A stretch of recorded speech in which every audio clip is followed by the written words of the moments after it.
বাকী ৰাইজে আদৰ কৰে নে এখনক? হয়, সকলোৱে আদৰ কৰে। কিন্তু কোনোবাই যদি অনাদৰ কৰে এখনক বেয়া পায় অসমীয়া ৰাইজে বা অসমৰ খিলঞ্জীয়া ৰাইজে। হয় ৰাইজ, সিদিনা উজনি অসমৰ চিলাপথাৰত আমাৰ এই চিনেমাৰ গামোচাখনিকে কোনো অনা অসমীয়া দুষ্কৃতিকাৰীয়ে ভৰিৰে গছকি ফেনেকি ফালি চিৰাচিৰ কৰিছিলে। আমাৰ অসমীয়া মানুহৰ বুকুত জুই জ্বলাইছিলে। চিলাপথাৰ কাণ্ডত কোনো অসমৰ খিলঞ্জীয়া মানুহে সহ্য কৰি থাকিব পৰা নাছিলে। আনকি আমি গান গোৱা মানুহ আমিও সহ্য কৰি থাকিব পৰা নাছিলোঁ। আৰু সেয়ে লিখিবলৈ চেষ্টা কৰিছিলোঁ এটি গান। আমাৰ ভাস্কৰ ৰাজখোৱা আৰু নৱ ভাইটিক নৱহঁতে সদায় ফোন কৰি থাকে, বিপিন তাই সেই গীতটো গাব লাগিব। হয় ৰাইজ, মই সেই গীতটোকে গাব বিচাৰিছোঁ এতিয়া। কিন্তু মই জানো এই গড়েহাগীবাসী ৰাইজে, বিশ্বনাথৰ বাসী ৰাইজে এই চিনেমাৰ গামোচাখন ভাল পায়। কিন্তু আপোনালোকৰ মাজত দেখিছোঁ কেইবাজনো সন্মানীয় সাংবাদিক আছে। সাংবাদিকে আপোনালোকৰ ফালে কেমেৰাটো টুৱাই থৈছে। সঁচাকৈ গামোচাখন ভাল পায় নে আমাৰ ইয়াৰ মানুহে?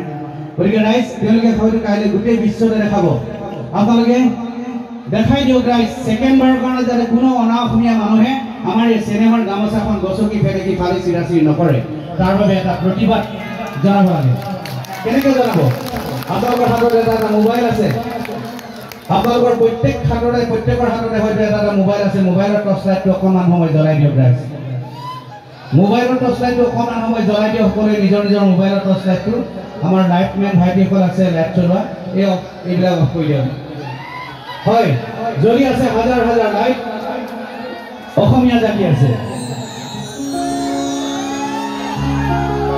হাজাৰ হাজাৰ লাইট জ্বলি আছে আৰু জ্বলিব আৰু অসমীয়া জাতিব। চিনেমাৰ গামোচাখন কোনো অনা অসমীয়া দুষ্কৃতিকাৰীয়ে ছেকেণ্ডবাৰৰ কাৰণে যাতে গছকি ফেনেকি ফালি চিৰাচিৰি কৰিব নোৱাৰে, তাৰ বাবে বিশ্বনাথৰ এই প্ৰতিভা। গতিকে ৰাইজ, মোৰ কণ্ঠৰ লগে লগে এবাৰ কৈ দিয়ক, জয় আই অসম, জয় আই অসম। আমি তিনিকোণে বিমূৰত পৰিছিলোঁ, কেলৈনো গামোচাখন গছকি ফেনেকি ফালিলে, আৰু সেই লিখিছিলোঁ এটি গান।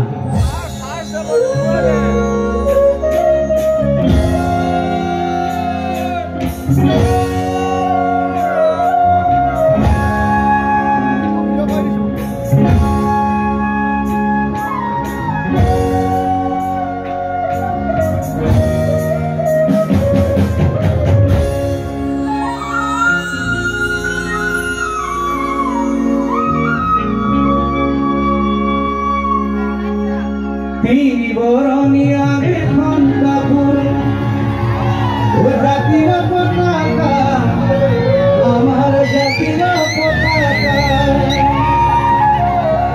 তই গাতে পিন্ধা গেটোৰ কাপোৰ, মুগাৰী হামে খেলা মৰমে বুৰুৱা,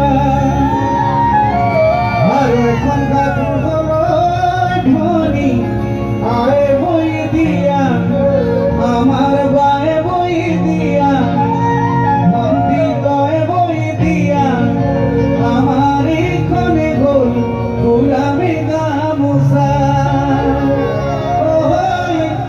এখানে গোল গোলামে গামোচা।